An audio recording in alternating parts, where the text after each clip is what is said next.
Cette mission de Clowns sans frontières au Sénégal, elle vient initialement de l'ambassade de France qui souhaitait qu'on intervienne auprès des enfants talibés. Et du coup, en échangeant avec les services de l'ambassade, on a étendu le projet en s'adressant aux enfants, aux mineurs en situation de privation de liberté. Et l'idée, c'est d'être dans ce programme un peu plus général pour Clowns sans frontières, qui est une adresse aux enfants des rues, dans quelque chose qui nous est cher, qui s'appelle le droit à l'enfance, qui est le droit à l'émerveillement de la naissance à la mort.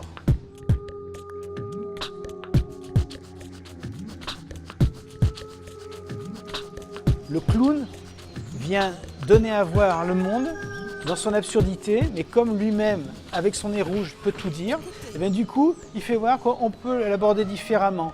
Et le rire est un formidable déclencheur, un formidable révélateur de cette possibilité de vivre ou de regarder le monde différemment. Le rire, je pense, est une forme déjà d'expression chez l'enfant. L'enfant qui rit, c'est parce qu'il est bien là où il est, qu'il se sent à l'aise. Un enfant qui n'est pas à l'aise ne rit pas. C'est un moyen thérapeutique pour les enfants, puisqu'il y a des enfants qui viennent au centre. Psychologiquement, ils sont traumatisés. Voilà. Il y a des enfants qui ont été violés moralement, je veux dire, et qui viennent au centre. Pour les récupérer, il faut d'abord l'intervention d'un psychologue. Et ça va prendre du temps. C'est bien parce que ça leur redonne envie de vivre et tout, parce que dans la rue, c'est trop difficile. Et donc là, avec les clowns et tout, comment ils font les spectacles, franchement, ça les a secoués, quoi. Parlez, chantez, jouez, courez, criez, faites, dites, sentez, ressentez, volez, aimez, partagez. Déglu leen. Pour ces enfants qu'on a joués hier, ils sont dans la même situation que moi avant. Quand j'étais enfant, j'ai vécu des choses difficiles. Maintenant, eux aussi, ils ont vécu des choses difficiles. Il y en a qui ont perdu leur famille, tout ça. C'est des enfants qui sont vraiment en situation de difficulté. Moi, j'ai passé par là. Maintenant, aujourd'hui, j'arrive à me débrouiller toute seule.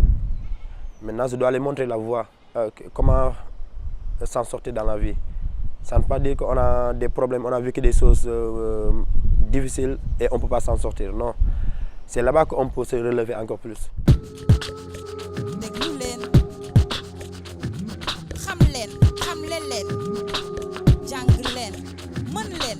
D'autre part, ce que j'aimerais dans 3 ans, c'est que les partenaires, à commencer par les artistes avec qui on travaille localement, aient acquis de nouvelles expériences qui viennent les nourrir sur leur manière de faire artistique, mais aussi peut-être demain sur du cirque social ou dans la construction et la conduite de projets.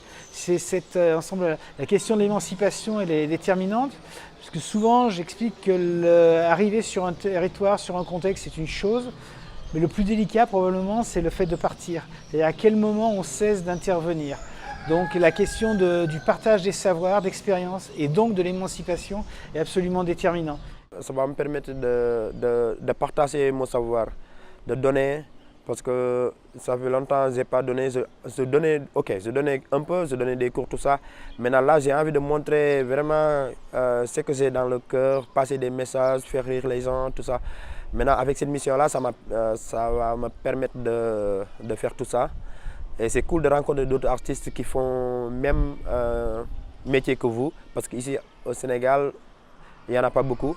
Maintenant, ça me motive encore de continuer, parce que de temps en temps, ce n'est pas facile. Tu as envie d'abandonner tout, mais ça nous donne la motivation de continuer ce métier-là. Donc ce n'est pas facile de le faire ici.